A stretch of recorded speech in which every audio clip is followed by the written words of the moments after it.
The cherry pit hit the bottom of the crystal bowl. It made a sharp, wet sound, a small noise, but in the silence of the boardroom, it sounded like a gavel striking. Sterling, the CEO, didn't look down. He just reached for another cherry, his fingers stained slightly pink. On the massive screen behind him, the death toll held steady at 42. It hadn't moved in an hour. That was the number we were managing. 42. Not people, just a metric of liability. I sat 3 seats to Sterling's right. It was the seat for the Junior Vice President of External Relations. A long title for a simple job. My job was to make things quiet. My job was to take the chaos of the world, the fires, the leaks, the collapses, and smooth them over until the stock price stopped trembling. I was good at it. I was 32 years old, and I wore a suit that cost more than my father's car. I had fought for this seat. I had bled for this proximity to power. The air conditioning in the room was set to 68 degrees. It was always 68 degrees. It kept the air sterile. It kept the sweat off our palms. The windows were floor-to-ceiling glass looking out over the city. From up here, you couldn't hear the sirens. You couldn't see the panic in the streets where the water main had burst. You just saw the grid. Clean, ordered, silent. There were 12 people at the mahogany table. 12 people deciding how to explain that our subsidiary had pumped lead and industrial solvent into a municipal reservoir for 6 months. And then there was the man in the corner. He wasn't at the table. He was sitting in a folding chair, positioned awkwardly between a potted fern and the credenza where the coffee was kept. He was a black man, perhaps in his late 50s. His hair was graying at the temples, cut close to the scalp. He wore a suit, but it wasn't like ours. The fabric was slightly shiny at the elbows. The collar of his shirt was a little loose around his neck. He held a brown leather briefcase on his lap, gripping the handle with both hands. His knuckles were ash dry. He sat with perfect posture, his knees together, his feet flat on the thick carpet. He hadn't moved since the meeting began 40 minutes ago. Sterling hadn't introduced him. The general counsel, a woman named Eleanor with eyes like flint, hadn't acknowledged him. The crisis team acted as if he were a piece of furniture. I assumed he was IT support waiting for the projector to fail, or perhaps a silent auditor from the insurance firm sent to calculate the payout. In this room, you didn't ask questions about who belonged. Asking questions showed weakness. If you belonged, you knew. If you didn't know, you didn't belong. So I ignored him. We all did. The narrative is containment, Sterling said, spitting another pit into the bowl. The sound was rhythmic now. Eat, spit, speak. We don't use the word negligence, Sterling continued. We use unforeseen structural fatigue. We shift the timeline. The pipe didn't fail 6 months ago. It failed yesterday. The data prior to that is inconclusive. Eleanor nodded, typing on her tablet. We can draft a statement implying the municipality failed to maintain the intake valves, she said. Shift the burden of inspection to the city. By the time they produce their records, the news cycle will have moved on. I typed the notes. Shift burden. Structural fatigue. Inconclusive data. My fingers moved fast. I was the architect of the lie. I knew how to arrange the words so they sounded like regret without admitting fault. It was a skill. I was proud of it. Then, the man in the corner shifted. The leather of his briefcase creaked. In the dead air of the room, the sound was loud. I looked up. He was looking at me. Not at Sterling. Not at the screen at me. His eyes were dark, heavy with a kind of exhaustion that had nothing to do with sleep. He didn't look angry. He looked disappointed. It was a look my grandfather used to give me when I lied about breaking a plate. A look that said he knew, and he was waiting for me to be better. I felt a flush of heat rise up my neck. I looked away back to my screen. David, Sterling said. My head snapped up. Sir, does the draft mention the relief fund? Yes, sir. $2 million committed to immediate aid? Make it 5, Sterling said. 5 million sounds like an apology. 2 million sounds like a bribe.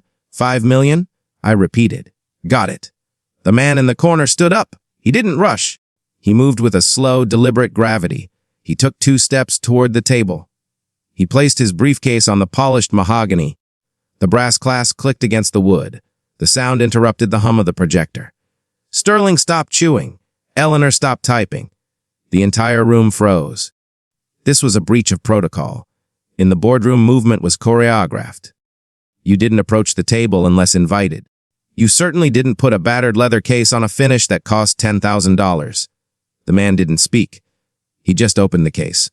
Inside, there were no electronics, no legal pads, just a single stack of papers, yellowing slightly at the edges, bound with a rubber band, and a glass jar, a simple mason jar filled with water.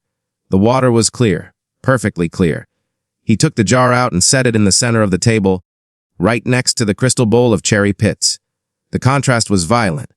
The crystal was cut to refract light, to make everything beautiful. The mason jar was utilitarian, scratched, honest. "Excuse me," Eleanor said, her voice ice cold. "We are in a closed session. Who authorized you to be in here?" The man ignored her. He looked at Sterling. Then he looked at me again. "It wasn't structural fatigue," the man said. His voice was soft, raspy, the voice of a man who hasn't spoken in a long time. "And it wasn't yesterday." He slid the stack of papers across the table. They slid smoothly over the polish and came to a stop in front of me. I looked down. The top page was an invoice, dated 8 months ago. It was an authorization for the purchase of the solvents, signed by Sterling, and below it, an email printout. Subject: cost reduction Jita waste disposal. The email outlined the plan to bypass the treatment plant. It explicitly mentioned the risk to the water table. It calculated the potential fines against the cost of proper disposal. The disposal was 3 times more expensive than the maximum fine. So they chose the fine. They chose the poison. I stared at the paper. The date was right there. The signature was right there. This wasn't negligence. It was math. Cold, lethal math. I felt the blood drain from my face. This was the truth. This was the thing that would send people to prison. This was the thing that would destroy the firm. "Where did you get this?" I whispered. The room was silent. Sterling stood up. He didn't look at the papers. He looked at the man. "Security?" Sterling said. He didn't shout. He just said the word into the air, knowing the system would respond. "You need to leave," Sterling said to the man. "Now." The man didn't flinch. Mr. Sterling," the man said, "that water in the jar, that's from my kitchen tap from this morning." Sterling laughed. A short, sharp bark. "I'm not drinking that." "No," the man said. "You aren't. But my grandson did." The silence that followed was heavy. It pressed against my eardrums. I looked at the invoice again. I looked at Sterling. Sterling's eyes met mine. They were flat. Dead. There was a command in them. Fix this. That was the message. Make it go away. I had the evidence in front of me. I held the smoking gun. If I spoke up, if I read the email aloud, the meeting would end. The police would come. The stock would crash. And my career, the suit, the car, the seat at this table would vanish. I would be the whistleblower. And whistleblowers don't become partners. Whistleblowers don't get the corner office. They get ignored. They get erased. My hand hovered over the papers. The man was watching me. He was waiting for me to be brave. He was waiting for me to be human. I swallowed. The taste of coffee in my mouth turned sour. I closed the folder. I flipped it over so the invoice was face down. I looked at the man. "Sir," I said. My voice was steady, too steady. "You don't have clearance for these documents. These are proprietary drafts. They aren't verified." The man's eyes widened slightly. Just a fraction. A flicker of pain. He understood. I had chosen. "Security is on the way," I said louder this time. "Please remove the jar." The man looked at me for 3 seconds. 3 seconds that felt like 3 years. He didn't argue. He didn't scream. He simply nodded once. A slow, resigned nod, as if he had expected this. As if he knew that in a room like this, the truth is just another variable to be managed. He didn't take the jar. He didn't take the papers. He turned around and walked to the door. He opened it, and the sound of phones ringing in the outer office flooded in for a brief moment. Then the door clicked shut. He was gone. The jar of water sat on the table. The folder sat under my hand. Sterling sat back down. He picked up a cherry. "Right," Sterling said. "Where were we?" "The $5 million fund." I looked at the jar. The water was so clear. $5 million, I said. I started typing. I didn't look at the folder again, but I could feel the texture of the paper under my fingertips. It felt hot. It felt like it was burning the skin off my hand. I kept typing anyway. The meeting ended 7 minutes later. It didn't end with a bang or a gavel. It ended when Sterling closed his laptop. "Send the release by 2, he said. He stood up. smoothed the front of his jacket, and walked out the side door. The other board members followed him, a stream of gray wool and quiet murmurs about lunch reservations. They flowed around the folding chair in the corner like water moving around a stone. They didn't look at it. They didn't look at the mason jar still sitting in the center of the table. The room emptied until it was just me, the silence, and the jar. The water inside looked innocent. It caught the overhead fluorescent light and held it. I stood there for a long time. My hand was resting on the folder. The folder that contained the death of a town and the murder of a reputation. My reputation? No. The company's. I picked up the folder. It felt heavy, though it was only 4 sheets of paper. I looked at the jar. I couldn't leave it there. The cleaning crew would come in. Someone might ask questions. Or worse, someone might throw it away without knowing what it was, and the symbolism would be lost. I had to manage the object. That was my role. I picked up the jar. It was warm. The heat of the room had seeped into the glass. I carried the folder in my left hand and the jar in my right. I walked out of the boardroom and down the long, silent corridor. The carpet was thick enough to silence my footsteps. I passed glass offices where people were on phones, laughing, pointing at screens. They were selling. They were optimizing. They had no idea that I was carrying a weapon in my right hand. I reached my office. It wasn't a corner office, but it had a window. I closed the door. I locked it. I had never locked my door before. I sat the jar on my desk, next to my framed degree and my wireless charger. I opened the folder. I read the email one more time. Subject: cost reduction to waste disposal. From operations. Toast Sterling. The filtration upgrade is capital intensive. Wub2 Direct bypass into the outflow stream is 0 cost. Fines for environmental breach estimated at 40 m maximum. Recommendation: bypass. It was so clean, so logical. It was an equation where human life was a variable that had been rounded down to 0. I looked at the signature again. It was real. I knew the font. I knew the timestamp format. This was the truth. And I was about to kill it. I stood up and walked to the shredder in the corner of my room. It was a high-security model cross-cut, DIN level P4. It didn't just cut paper into strips, it turned paper into dust. I fed the invoice in first. The machine whirred a hungry, mechanical sound. The paper vanished. Then the email. I watched the header disappear. Then the body text. Then the signature. The machine stopped. Silence returned to the room. It was done. The evidence didn't exist anymore. If the man came back, it would be his word against the corporation. And the corporation had better lawyers. I sat back down at my desk. I felt a strange sensation in my chest. Not guilt. It was lighter than guilt. It was relief. The chaotic element was gone. Order had been restored. I opened a new document on my computer. I had to write the press release. I typed the header. Statement regarding municipal water quality concerns. I stared at the blinking cursor. Words were tools. I needed the right tools to disassemble the panic. I didn't use the word poison. I didn't use chemical. I typed elevated turbidity. It sounded technical. It sounded manageable. Turbidity. Just cloudy water. Not lethal water. I continued typing.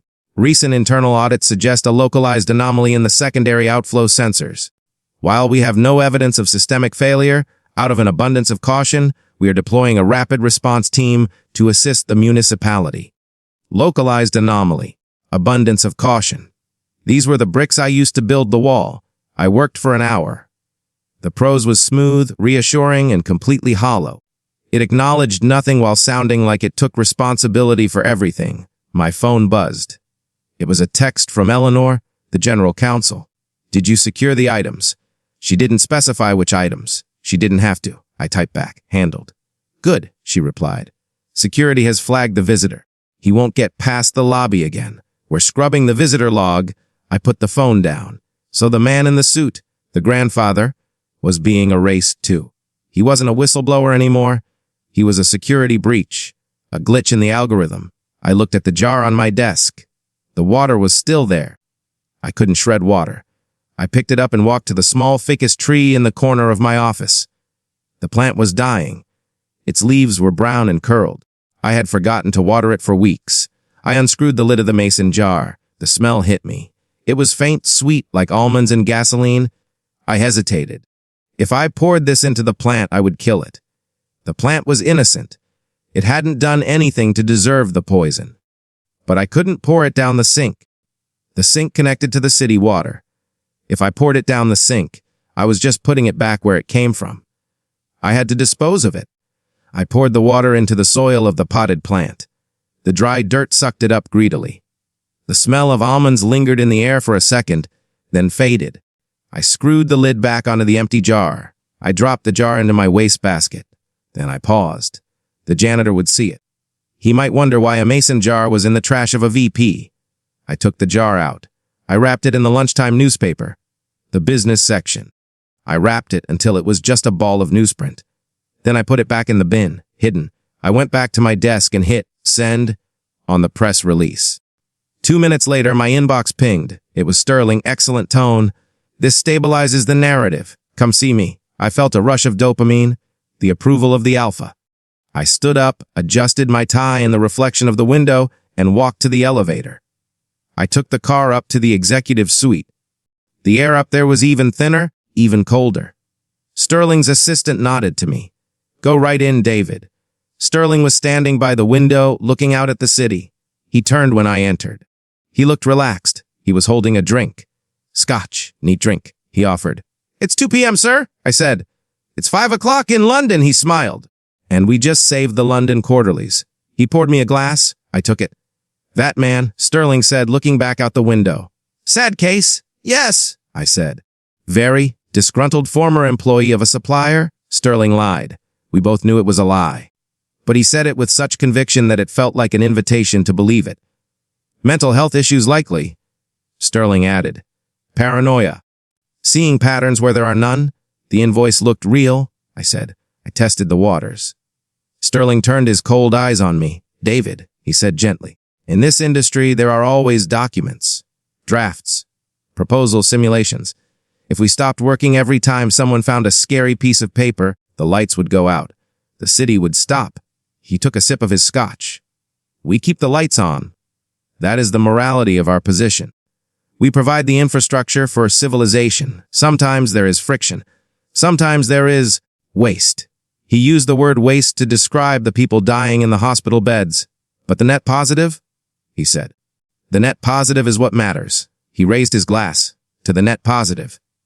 I looked at the amber liquid in my glass. It was expensive. It was pure.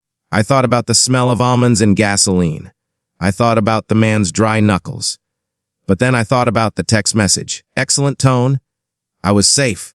I was inside the castle. I raised my glass. To the net positive, I said. I drank. The scotch burned on the way down. It felt like cleansing fire. By the way, Sterling said, setting his glass down, HR is looking for a new senior VP of communications next quarter. I want you to start sitting in on the strategy sessions. My heart hammered. Senior VP. That was the inner circle. That was the boardroom table, permanently. Thank you, sir, I said. I won't let you down. I know, Sterling said. You handled today perfectly. You saw the problem, and you removed it. That's leadership. I walked back to my office feeling 10 feet tall. I sat down at my desk. I looked at the thickest tree in the corner. The water had soaked into the soil. The plant looked exactly the same as it had 10 minutes ago. It wasn't dying any faster. See, I told myself. It's an exaggeration. It's just water. Maybe the man was crazy. Maybe the invoice was a draft. Maybe Sterling was right. I typed my password to unlock my screen. The screensaver was a picture of a beach. Clean sand, blue water. I took a deep breath. Everything was fine. The incident was over. We had normalized the anomaly. We had corrected the narrative. I opened my email and started replying to routine queries. Yes, we can move the meeting to Tuesday. No, the budget needs to be approved by Friday. I was efficient. I was effective. And I was completely, utterly blind to the rot spreading in the soil 5 feet away from me. 3 months later, the wire transfer hit my account. The bonus. It was enough to pay off my student loans in a single afternoon. It was enough to buy a condo in the district where the water was filtered 3 times before it reached the tap. I stared at the number on my banking app. It looked like a phone number. I didn't feel joy. I felt a strange, cold density in my stomach. Like I had swallowed a stone. I was the senior vice president now. I had the corner office. I had the view of the harbor. And I had the plant. I had brought the thickest tree with me. It was a superstitious choice, or maybe a penance. I told myself I was nursing it back to health. But I wasn't. I was watching it. The leaves weren't just brown anymore. They had turned a strange, translucent gray. The veins in the leaves were black. It hadn't grown an inch, but it hadn't died completely either. It existed in a state of suspended agony. Every morning, I looked at it while I drank my espresso. It was my secret barometer. If the plant was still standing, then the poison wasn't that bad. If the plant was surviving, then the 42 people in the spreadsheet were probably just unlucky. That was the logic I used. It was the logic of a man who needed to sleep at night. The job had changed. It was faster now. After the water incident, we never called it the poisoning, only the incident. We had developed a protocol. I had developed it. I called it the containment matrix. It was a flowchart. Step 1, isolate the data. Step 2, discredit the source. Step 3, flood the channel with technical noise. Step 4, settle quietly. It worked. It worked so well that Sterling had rolled it out across all divisions. I was teaching it to the juniors now. I had an associate. Her name was Sarah. She was 24, bright-eyed, and wore suits that were slightly too big for her, just like I used to. She came into my office on a Tuesday. She was holding a tablet like it was a grenade. "Sir," she said, "we have a flag in the agricultural division." I didn't look up from my monitor. "What kind of flag?" "Soil toxicity," she said. "The fertilizer runoff?" "The nitrogen levels are 400% above the legal limit. It's burning the crops in the adjacent family farms." She swiped the tablet and showed me the photos. Fields of corn that looked like burnt matchsticks. Dead cows lying on their sides, bloated. It was ugly.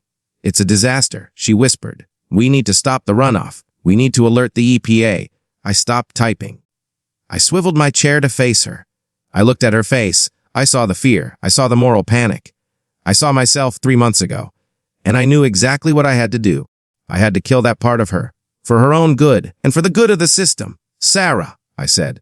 My voice was calm, the voice of a teacher. "Sit down." She sat. She was trembling slightly. "Do not use the word disaster," I said, "and never use the word burning. But look at the pictures," she pleaded. "I see the pictures," I said. "I see a hyper-localized reaction to aggressive nutrient uptake." She blinked. "What?" "The soil didn't recover from the previous cycle," I said, reciting the lie as if it were scripture. "The farmers over-tilled. This is an agricultural management issue, not a toxicity issue." "But the nitrogen tests," she started. "Are context-dependent," I cut her off. "Sarah, listen to me." I leaned forward. "If you call the EPA, they will freeze operations for 6 months. 3,000 people work at that plant. Do you want them to lose their paychecks because some local farmers have bad soil management?" I used the weapon of empathy against her. I made the lie sound like the compassionate choice. "We protect the jobs," I said. "That is the priority. We will issue a guidance on soil treatment. We will offer a small subsidy for the affected farms to buy new seed. But we do not stop the line." She looked at the tablet. Then she looked at me. She was fighting a war inside her head. I watched the light in her eyes dim. It was the death of innocence. It happened in silence. "Okay," she said softly. "Hyper-localized reaction?" "Good," I said. "Draft the statement. Use the template from the water incident. Just change turbidity to soil FOC balance." She stood up and walked to the door. She walked differently, heavier. She was one of us now. I turned back to my window. I felt a surge of nausea. I took a sip of water from my bottle. Evian. Imported. I checked the time, 10 a.m. The board meeting was in an hour. I opened the file for the meeting. It was a quarterly review of external friction. That was the new euphemism for lawsuits. I scrolled through the list. The water incident was line item number 4. Status settled. Cost $7.2 million. Notes NDAs signed. Media cycle concluded. It was over. The 42 people were just a number in the cost column. But then I saw something else. A link in the appendix. A scanned document attached to the file. I clicked it. It was a photo of a small protest outside the courthouse where the settlement was signed. Maybe 10 people. Holding signs made of cardboard. And there, in the back of the group, was the man. The man from the boardroom. He wasn't holding a sign. He was just standing there. Watching. He looked older. His suit was gone. He was wearing a windbreaker. He looked smaller, defeated. but his eyes were looking right at the camera. Right at me. I zoomed in. The resolution was grainy, but I could see his hands. He was holding something. Not a briefcase, not a jar. He was holding a notebook, a small, black notebook. He was writing. I felt a prickle of unease on the back of my neck. Why was he writing? The case was closed. He had lost. We had won. Why was he still watching? My office door opened. It was Sterling. He didn't knock, he never knocked. Walk with me, he said. I grabbed my jacket. We walked to the elevator. You're doing good work with Sarah, Sterling said. She just potential. She just needs hardening. She's learning, I said.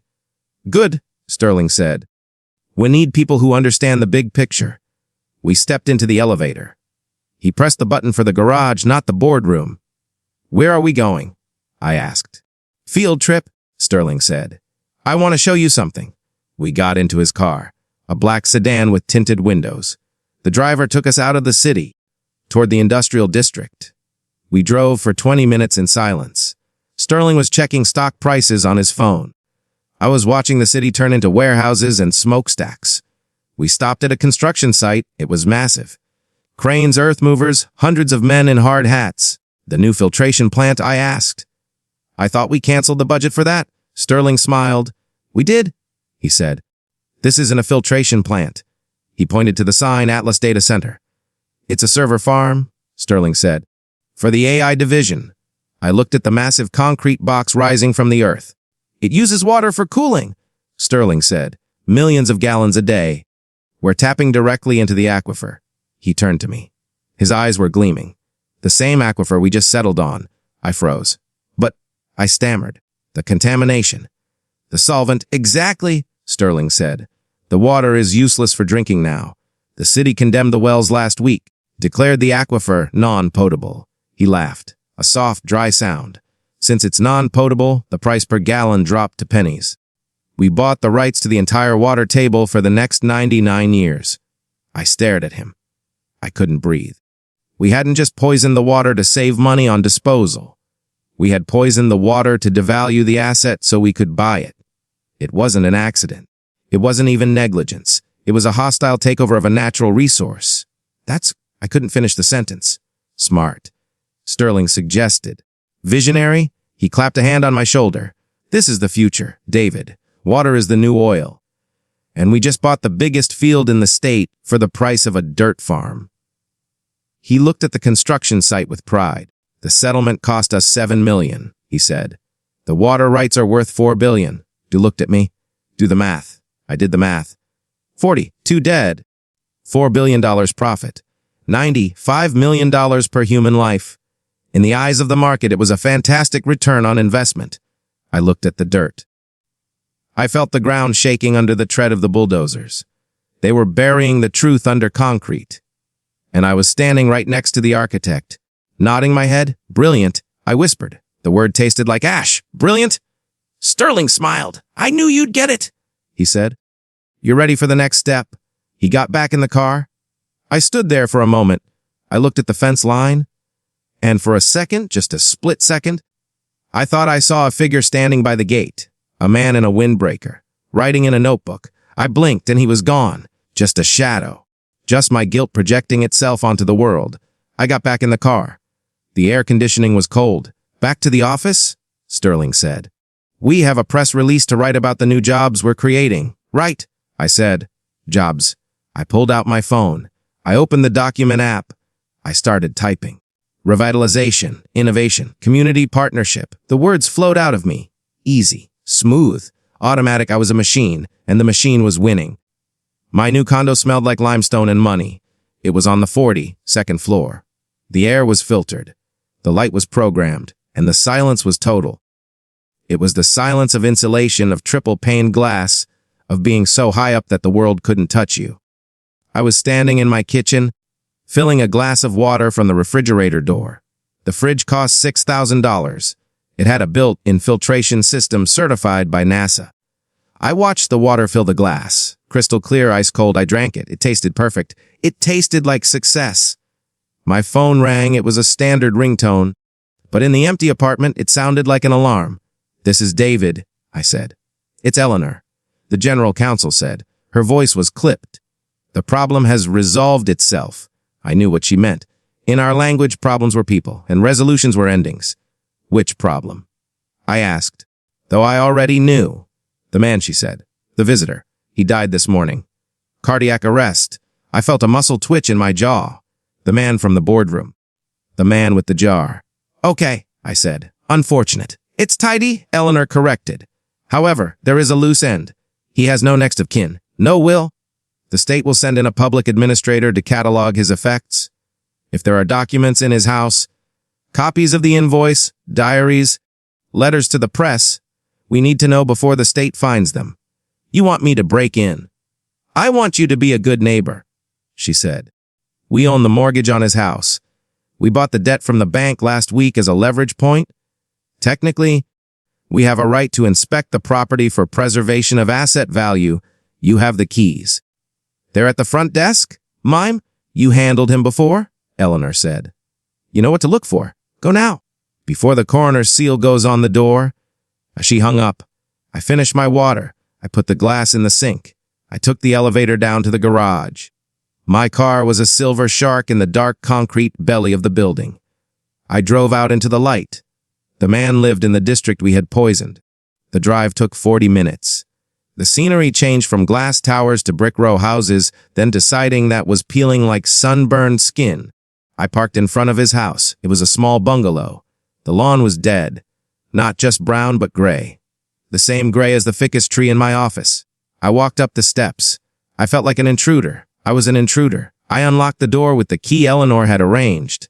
The air inside was hot, stifling. It smelled of old paper and peppermint. It was meticulously clean. There was no dust. The furniture was cheap but cared for. On the dining table, there was a place set for one. A plate, a fork, a napkin, and the notebook. The black notebook I had seen him writing in at the courthouse. It was sitting right there in the center of the table. Next to it was a pen and a stack of technical manuals. I walked over to the table.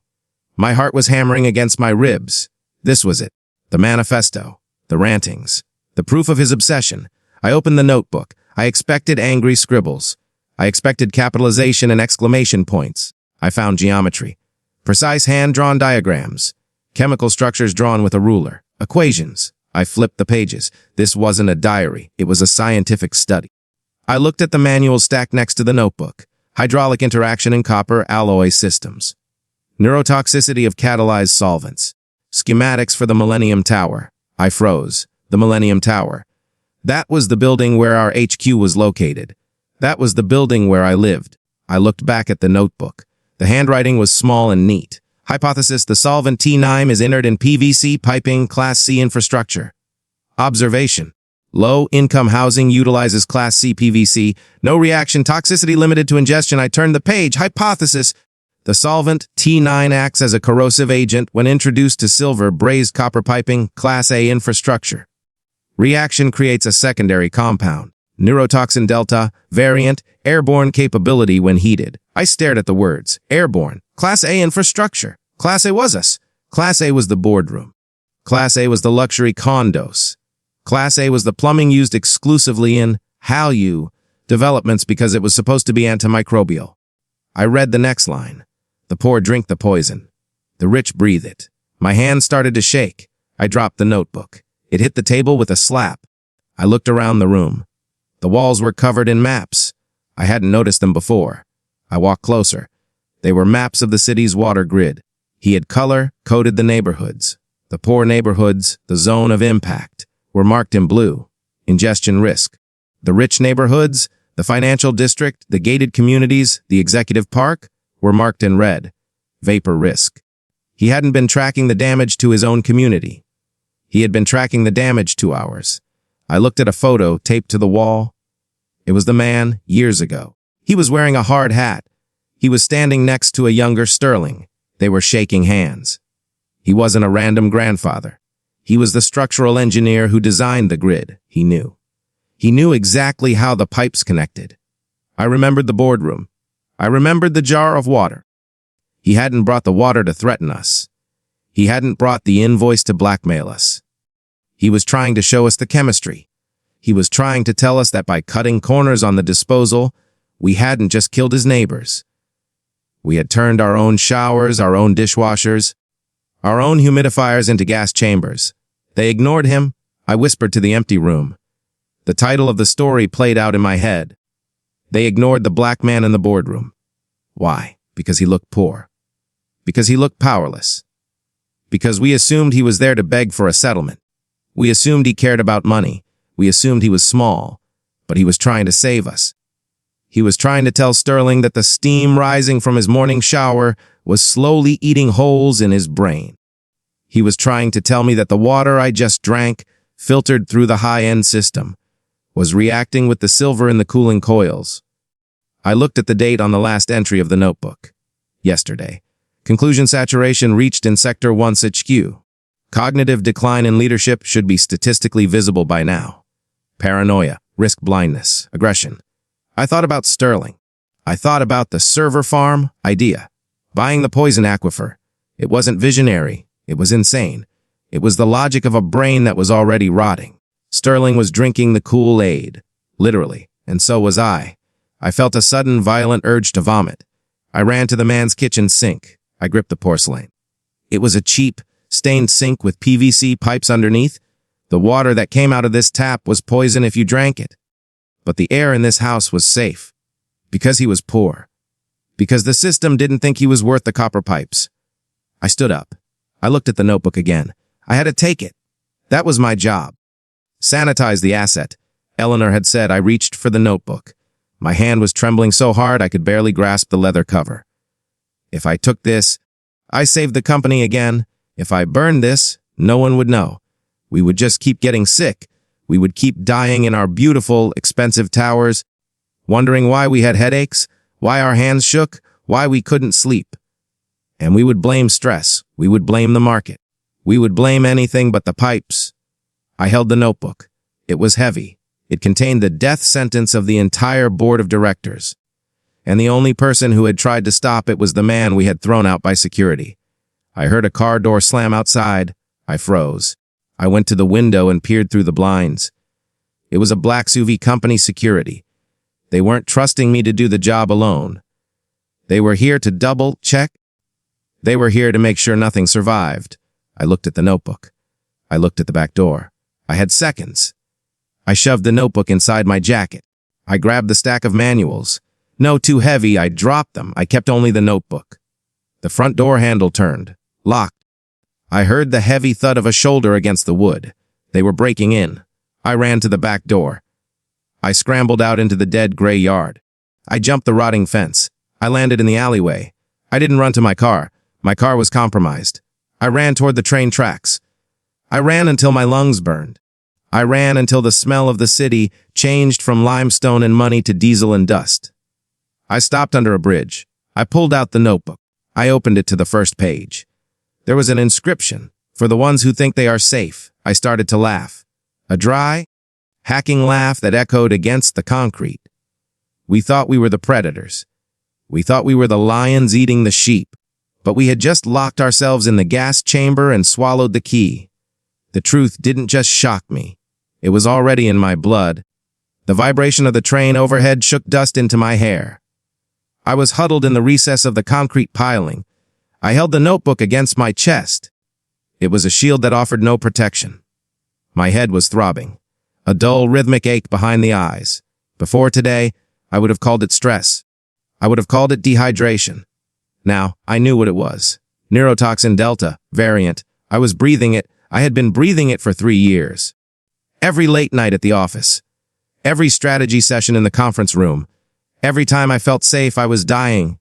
I looked at the city skyline across the river. The Millennium Tower stood like a needle against the smog. It looked beautiful.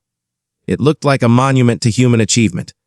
But I knew it was a chimney, a sealed, pressurized chimney pumping madness into the lungs of the people who thought they owned the world.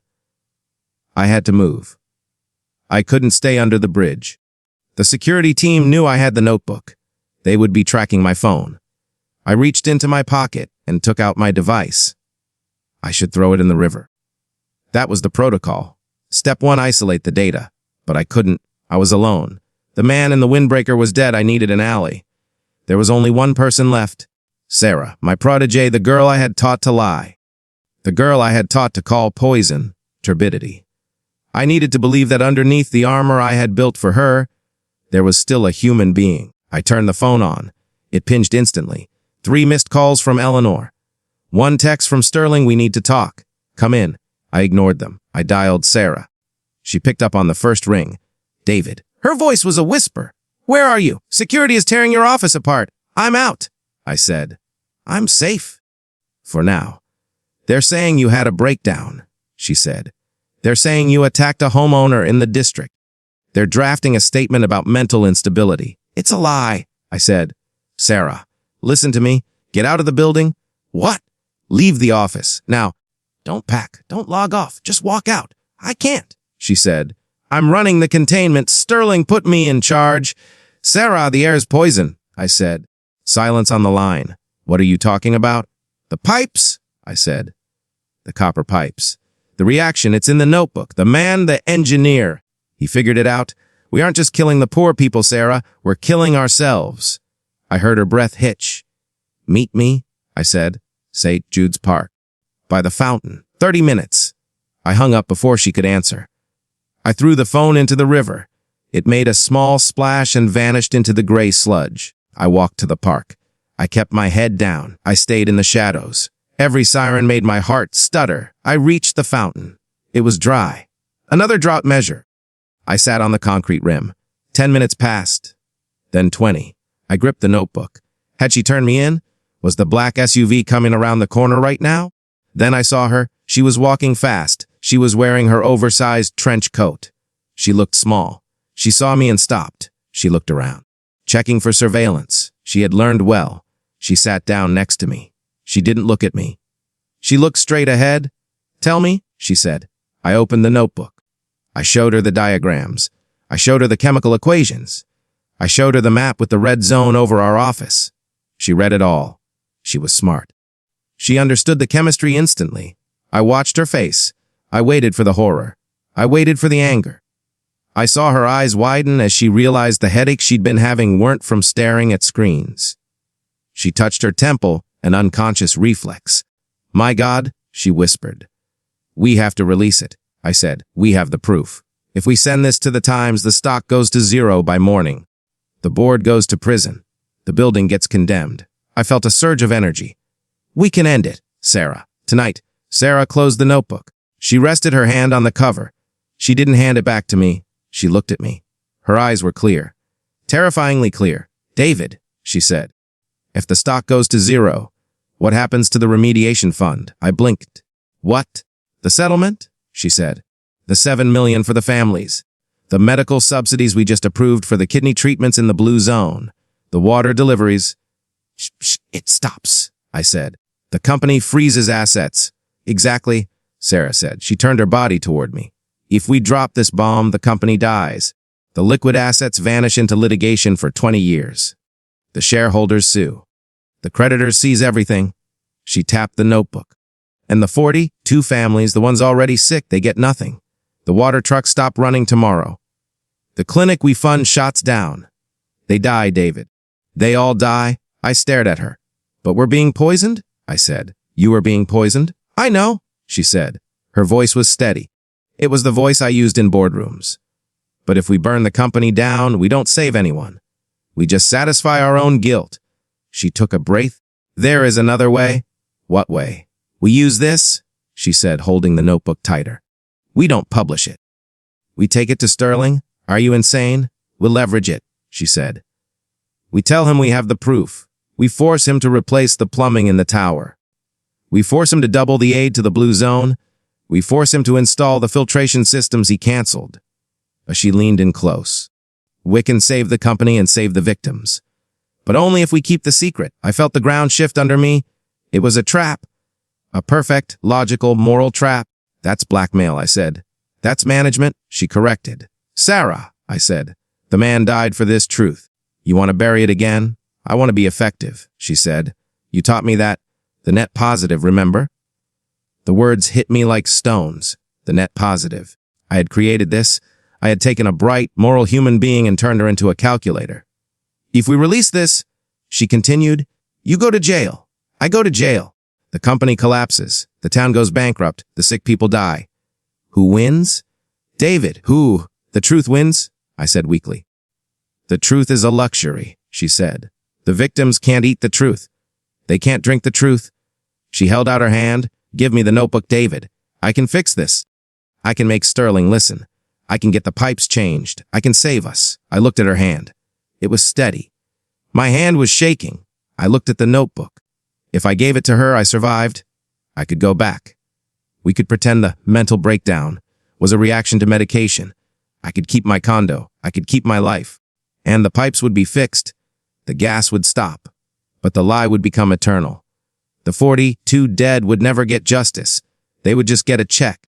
And the system, the beast that ate people and turned them into profit, would survive. It would just get better plumbing. You're wrong, I said. I'm right, she said. And you know it. She looked past me. Her eyes flickered to something over my shoulder. A subtle movement. Too subtle, I turned. 2 men were walking across the grass. They weren't wearing uniforms. They were wearing windbreakers, but they walked like soldiers. I looked back at Sarah. She didn't look surprised. You called them? I said. The realization was cold and sharp.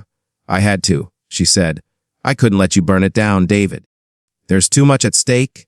You called them before you even met me. I told them to hang back, she said. I told them I could talk you down. Please, David, give me the book. If you give it to me, you walk away. They just want the asset. The men were 50 feet away. Closing in, I stood up. You think you can control them? I asked. You think you can blackmail Sterling? I'm the senior VP of communications now, she said. I control the narrative. She stood up too. David, please. Don't be a martyr. It doesn't suit you. I looked at the notebook. I looked at the men. I looked at Sarah. She wasn't the antagonist anymore. She was the system. Younger, faster, more efficient, and completely compromised. I had a choice. Surrender the book, save my skin, and let the poison be managed. Or run. And if I ran, I wasn't just running from the company. I was running from the only solution that might actually keep the victims alive. She had weaponized my own compassion against me. She had checkmated me with the greater good. I'm sorry, Sarah, I said. David, don't, she said. The men started to jog. I didn't give her the book. I didn't give her the satisfaction. I turned and ran toward the street. Secure him, Sarah shouted. Her voice wasn't soft anymore. It was a command. I sprinted across the dry grass. I heard the heavy boots hitting the earth behind me. I hit the pavement. Traffic was heavy. I wove between cars, horns blared. I didn't look back. I knew I couldn't outrun them forever. I was sick. I was tired. And I was carrying the weight of 42 ghosts. But I knew one thing. I wasn't going to let them install new filters and call it justice. I wasn't going to let them sanitize the genocide. I ran into the subway entrance. I vaulted the turnstile. I could hear them behind me. I was going down. Down into the dark. Down into the veins of the city, where the pipes were. The air in the subway station was thick with the smell of breaking friction and wet wool. I stumbled down the escalator. My legs felt heavy, disconnected from my body. The neurotoxin was spiking.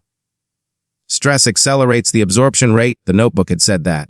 I was running, which meant I was killing myself faster.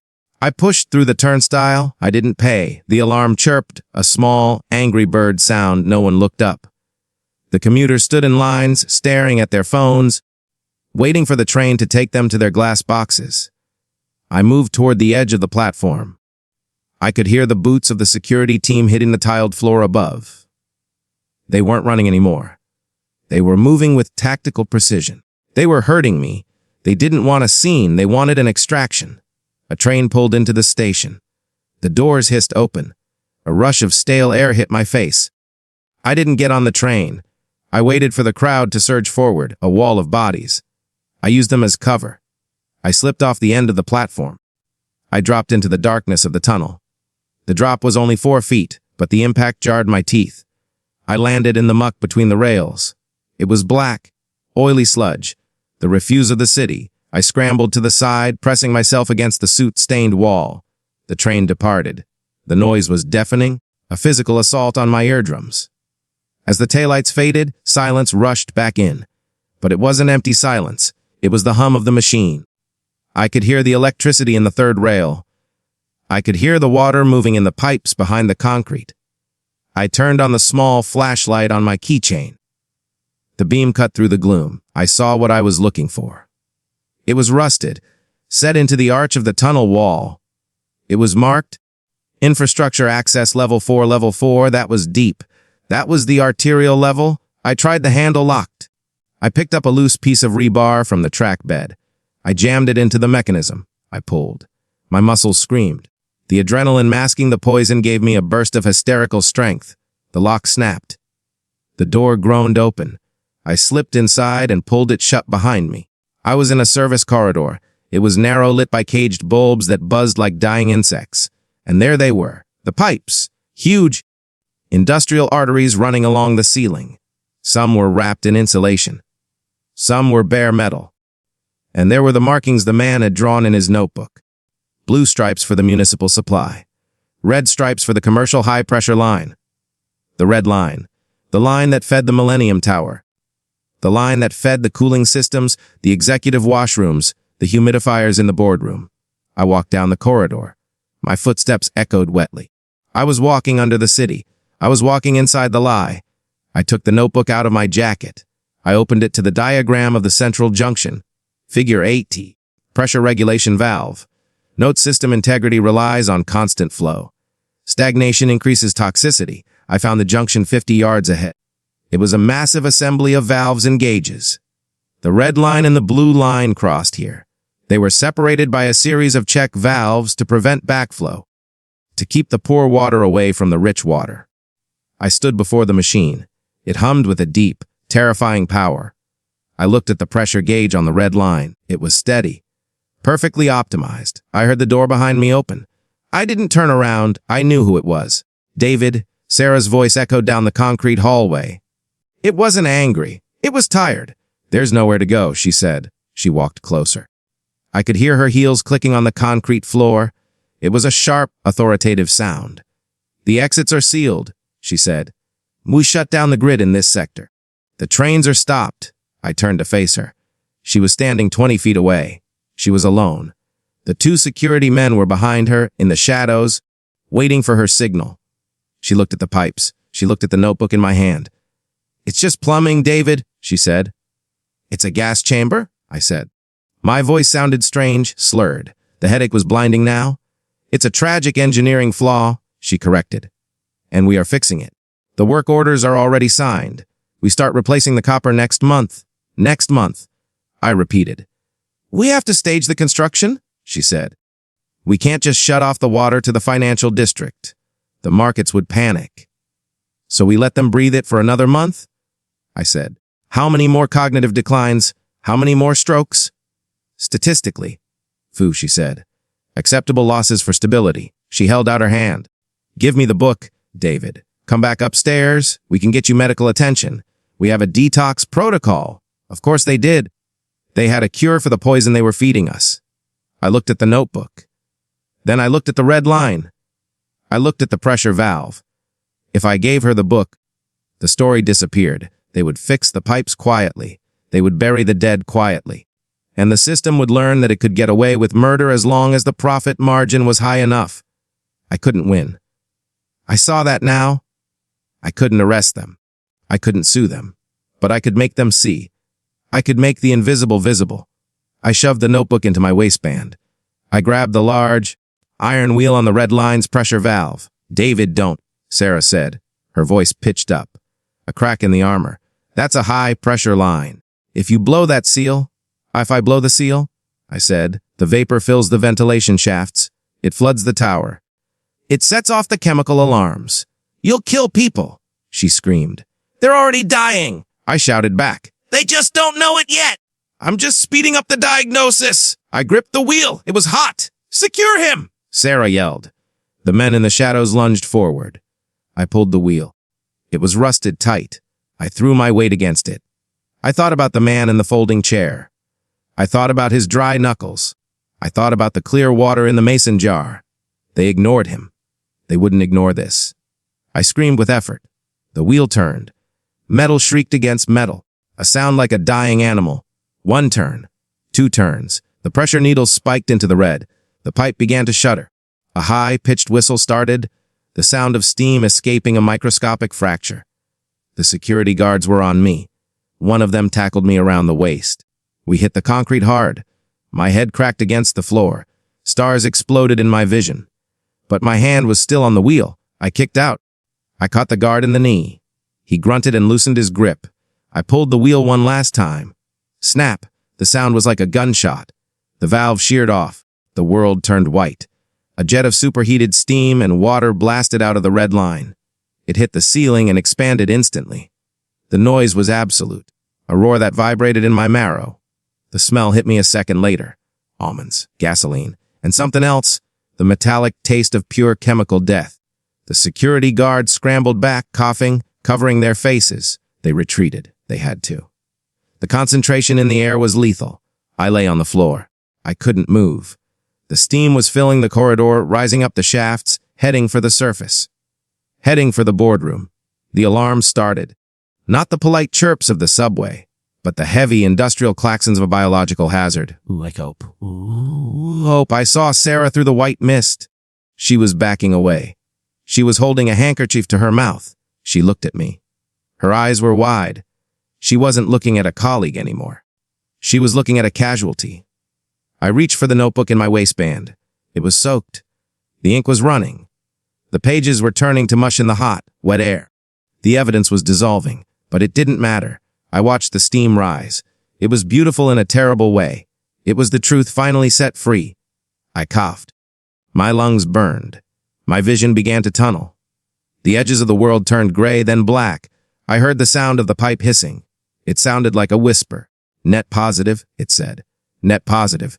I closed my eyes. I didn't try to get up. I just lay there in the dark, breathing in the consequences of my own career. The system had asserted itself, but I had given it a scare it couldn't hide.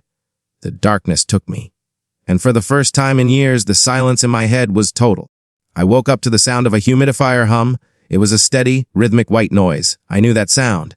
It was the sound of air being scrubbed. I opened my eyes. The ceiling was white. The walls were white.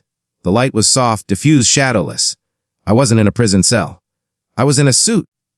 There were fresh flowers on the bedside table, lilies. They smelled like a funeral, but they looked expensive. I tried to sit up. My body didn't respond the way I expected. My left hand was trembling, not a shiver, a tremor, a constant neurological misfire. I looked at my hand. It looked like a stranger's hand. The door opened. It wasn't a guard. It was Sarah. She was wearing a new suit, navy blue. Sharp, she held a tablet under her arm. She looked older. Not in years, but in hardness. Her eyes had lost that flicker of moral panic I used to see. Now they were just lenses. "You've been out for 3 weeks," she said. Her voice was gentle. It was the voice we used for the victims' families. "Acute respiratory distress," she continued, "combined with a psychotic break. That's what the doctors are calling it." I tried to speak. My voice was a rusty gate. "The steam?" I rasped. "The building?" "The building is fine," Sarah said. She pulled a chair close to the bed. She sat down, crossing her legs. The evacuation was orderly. We had to scrub the HVAC system, of course. It cost a fortune. But the insurance covered it. "The truth," I whispered. "The truth," she repeated. She tapped her tablet. "The truth is that a disgruntled executive, suffering from burnout and untreated mental health issues, vandalized the heating system." She looked at me with pity. "That is the truth, David. It's the truth on the police report. It's the truth on the news. It's the truth in the shareholder letter." I closed my eyes. "And the poison?" I asked. "The neurotoxin? We fixed the pipes," she said. I opened my eyes. We replaced the copper in the executive tower. We switched to high-grade steel. It was a massive renovation. We marketed it as a green infrastructure initiative. The stock went up 4 points. "You fixed it?" I said. "Wu fixed it for us," she corrected softly. "And the rest?" I asked. "The blue zone. The poor neighborhoods." Sarah didn't answer immediately. She reached for the pitcher of water on the bedside table. She poured a glass. "We increased the aid package," she said. "We launched a bottled water program. Every family gets 5 gallons a week. 5 gallons isn't enough to bathe in," I said. "It isn't enough to live. It's enough to keep them quiet," she said. "It's enough to settle the class action lawsuit." She held the glass out to me. I looked at the water. It was clear. "Drink," she said. "It's filtered." I stared at her. "You won," I said. "The system survived," she said. "There is no winning or losing, David. There is only continuity." She placed the glass on the table. Then she placed a document next to it. It was thick, bound in heavy paper. "This is your severance," she said, "and your medical settlement." I looked at the cover. "Compassionate care agreement." "We are paying for your treatment," she said. "This facility is top tier. You have neurological damage, David. From the steam, you need long-term care? You're locking me up," I said. "We are protecting you," she said, "and we are protecting the company. If you sign this, you stay here, you live in comfort. Your bills are paid. You get the therapy you need for your delusions. And if I don't, you go to prison," she said simply. "Sabotage, reckless endangerment, terrorism charges. You'll die in a cell, David, and you'll die shaking." She looked at my trembling hand. "Hair, you can watch the sunset." She stood up. She smoothed her skirt. "I learn from the best," she said. She walked to the door. "Sarah," I said. She stopped. "Does it hurt?" I asked. "Knowing what you are?" She paused. She didn't turn around. "The headaches went away after we changed the pipes," she said. Then she walked out. I lay there for a long time. I watched the light change on the wall. I watched my hand shake. I signed the paper. I didn't have a choice. I was part of the equation now. I was a variable that had been solved 6 months later. I was sitting in the common room of the facility. It was a nice room. Floor-to-ceiling windows overlooking a garden. The other patients were wealthy, burnt-out traders, retired politicians, people who had seen too much or done too much. We didn't talk about the past. We just played chess and watched the news. The TV was on, a business channel. They were broadcasting live from the annual general meeting of my old company. The camera panned over the boardroom. It looked different. Renovated. Sleek steel accents. No mahogany. And at the head of the table sat Sarah. She was the CEO now. Sterling had retired to a private island with his $4 billion. Sarah looked impeccable. She was speaking about sustainable futures and community resilience. The ticker at the bottom of the screen showed the stock price at an all-time high. Then, the camera angle shifted. It showed the back of the room. And I saw him. Not the black man. He was dead. Not me, I was here. But a young man, maybe 25. He was sitting in a folding chair in the corner. He was wearing a cheap suit. He was clutching a folder. He looked nervous. He looked like he was waiting for a chance to speak. He looked like he believed the truth mattered. The camera panned back to Sarah. She was smiling. She was talking about transparency. But I saw her eyes flick to the corner. Just for a second. She saw him. She knew he was there, and she looked away. She ignored him, just like we had ignored the man with the jar, just like Sterling had ignored the invoice. Just like I was being ignored right now, sitting in a luxury cage paid for by blood money. The cycle wasn't broken. It was optimized. The truth hadn't shocked everyone.